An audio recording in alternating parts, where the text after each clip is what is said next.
Hello student, welcome back to my YouTube channel. तो आज हम क्वेश्चन नंबर 5 करने वाले हैं। तो क्वेश्चन नंबर जो 5 है वो क्या कहता है, चेक वेदर 6 की पावर जो n है कैन एंड विद डिजिट 0।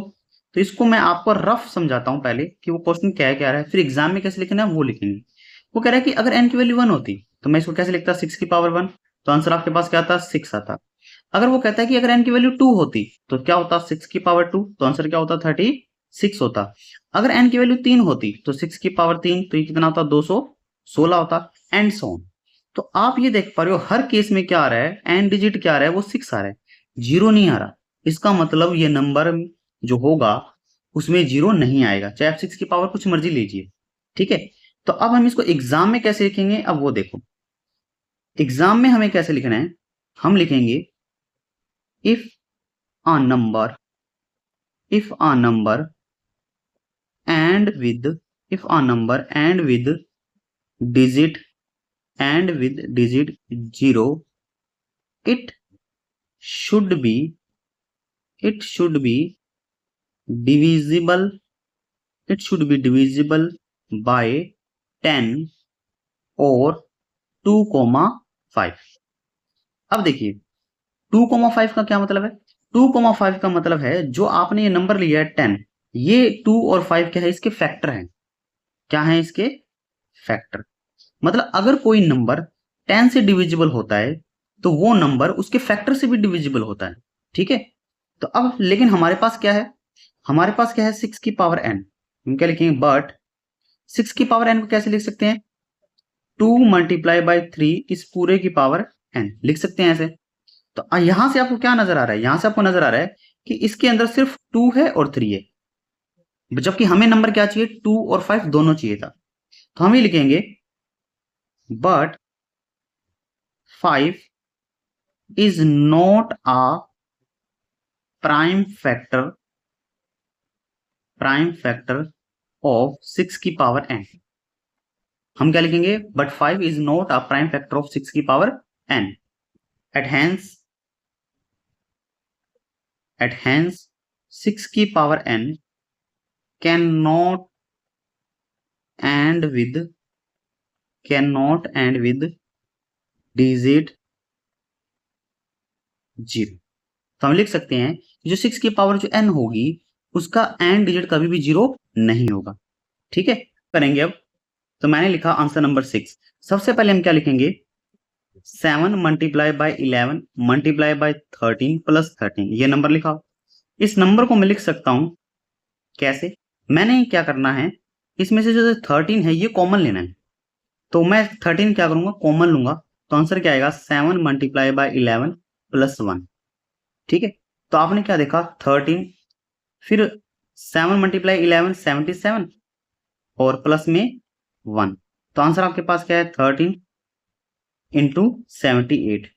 अब आपको क्या करना है, इनको ब्रेक करके लिखना है। तो मैं लिखूंगा 13 मल्टीप्लाई बाई, ये देखिए इसको लिख सकते हैं 13 मल्टीप्लाई बाई 6, लिख दिया। इसी तरीके से अब अगला जो नंबर है उसको भी लिख लेते हैं, यानी 7 multiply 6 multiply 5 multiply 4 multiply 3 multiply 2 multiply 1 plus 5। अब हम क्या करेंगे, इसमें 5 कॉमन लेंगे क्योंकि इसमें 5 दो बार है।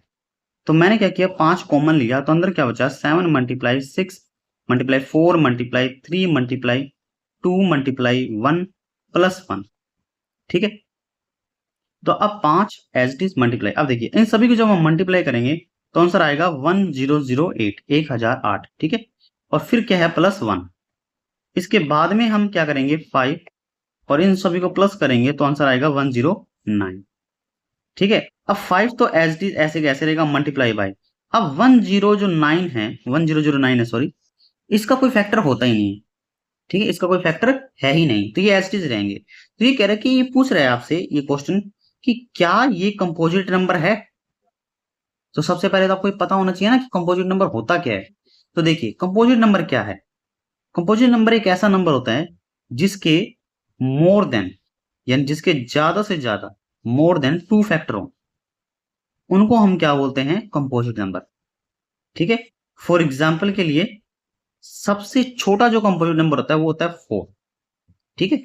तो अब इसके 2 फैक्टर हमें बनाने हैं, तो कैसे बनाएंगे 2 फैक्टर, हम बनाएंगे, देखिए 4 को कैसे लिख सकते हैं, 4 को हम लिख सकते हैं 4 मल्टीप्लाई बाय 1, ये भी लिख सकते हैं, और 4 को मैं ये भी लिख सकता हूँ 2 मल्टीप्लाई बाय 2। तो हो गया ना दो फैक्टर, एक ये हो गया और एक ये हो गया। ठीक है, तो इस तरीके से जो नंबर होते हैं जिनके मोर देन 2 फैक्टर होते हैं उसे हम क्या बोलते हैं, कंपोजिट नंबर। तो आपको इस क्वेश्चन में भी यही पूछ रहा है आपसे कि क्या ये कंपोजिट नंबर है। तो अब ये देखिए इसके भी दो फैक्टर मन नजर आ रहे हैं, ये देखिए 13, ठीक है, और 13 और ये 6, ठीक है, यहां से भी क्या है मोर देन 2 फैक्टर आ रहे हैं, एक ये रहा और एक ये रहा। ठीक है, तो इसे हम क्या बोल सकते हैं, यस। हम क्या लिखेंगे, yes, yes it is a composite number, it is a composite number. तो अब हम क्वेश्चन नंबर 7 करेंगे। तो क्वेश्चन नंबर 7 जो है वो क्या है, कहते हैं there is a circular path. ठीक है, सर्कुलर पाथ है, सुनीता नाम की एक लड़की है जो कि 18 मिनट में एक सर्कुलर पाथ को कवर कर रही है, और रवि नाम का जो लड़का है वो उसको 12 मिनट में कवर कर रहा है। तो ये आपको ये बताना है कि दोनों आपस में कब मिलेंगे और कितने समय बाद मिलेंगे। तो ऐसे क्वेश्चन में क्या होता है, आपको एलसीएम लेना है। तो अब आप क्या करोगे, आंसर नंबर जो इसका 7 है वो कैसे लिखना है आपको, एलसीएम, बस कुछ नहीं एलसीएम लेना, बस एलसीएम ऑफ 12, 18 इनका एलसीएम लेना है बस, और कुछ नहीं करना। ठीक है, तो ऐसे क्वेश्चन करने के लिए आपको मैं एक ट्रिक बता देता हूँ, देखो कैसे होगा। ठीक है, सबसे पहले आपने क्या करना है, कभी भी जब एलसीएम लेना होता है तो आप सबसे पहले बड़े नंबर को देख लो, देख लिया 18 नंबर। आपने क्या करना है, 18 का फैक्टर लिखने हैं, मतलब 18 का टेबल लिखनी है एक तरह से। तो देखिए 18, 18 को फिर करेंगे तो कितना आएगा 36, ऐसे लिखते जाएंगे। अब अगला जो नंबर है 12, इसको देखना है कि क्या ये जो 12 है, क्या 12 के टेबल में 36 आता है, तो आपको यहाँ आता है। तो अगर जैसे ही आपको नंबर मिल गया, मतलब 36 मिल गया, तो यही क्या कहलाएगा इसका एलसीएम, यही क्या कहलाएगा इसका एलसीएम। तो क्या कहोगे, एलसीएम जो है वो कितना आया 36। ठीक है, तो आप ये कहोगे कि ये दोनों आपस में कब मिलेंगे, कब मिलेंगे आपस में, 36 मिनट बाद। ठीक है, मतलब they will meet, they will meet after 36 minute. ठीक है, they will meet after 36 minute. ठीक है।